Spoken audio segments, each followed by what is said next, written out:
Abaan qaamota duula filannoo milkeessan galateeffateeti jira. Addi bilisummaa Oromoo jechuun abaa'oon ibsa mootummaa keessaa baaseen qaamota mootummaa naannoo mootummaa nageenyaa fi uummata duula filannoo isaa milkeessuuf gumaacha hunda galateeffatee jira.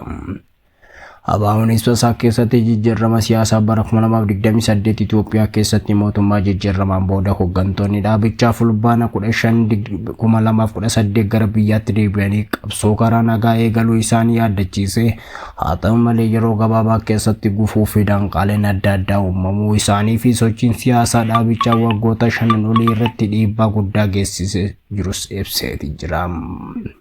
Dhaabicha akka jedhutti miseensi isaa yeroo rakkisaa keessatti hojii siyaasaa fi mootummaa isaanii itti fufsiisaa turan erga yeroo dheeraa booda waxabajjii 22/2025 waajjirri muummee abaa'oo Gullallee keessatti deebi'ee banamuu hojii siyaasaa karaa nagaa itti fufsiisuuf carraa fooyya'aa uume jechuunis ibseeti jira. Abaa'oon filannoo mootummaa marsaa 7ffaa Itoophiyaa irratti yeroo jalqabaatiif hirmaachuu murteessuu beeksisee hojiiwwan filannoo keessatti barbaachisan akka raawwates ibseeti jira. Kanneen keessaa kaadhimamtoota dhiyeessuu, mootummaa siyaasaa fi manifestoo isaa uummataaf ibsuu akkasumas duula filannoo bakkoota adda addaa keessatti geggeessuu akka milkeen xumures ibseeti jira. Dhaabichi yeroo duula filannoo geggeessaa ture keessatti bakka tokko tokkotti deeggartoonni isaa hidhamuu fi doorsifamuu isaanii kaasuun mootummaa fi qaamota nageenyaa irraa hubannaan dimokiraasii fi siyaasaa karaa nagaa irratti hanqinni akka jirus ibseeti jira. Haa ta'u malee abaa'oon duula filannoo isaa caamsaa 8/2026 eegalee Finfinnee magaalota Shaggarii fi godinoota Oromiyaa keessatti milkeessuuf qaamota gumaachan hunda galateeffateeti jira. Addatti immoo poolisii Oromiyaa fi qaamota nageenyaa biroo hojii isaanii keessatti deeggarsa taasisaniif galata isaanii ibseeti jira.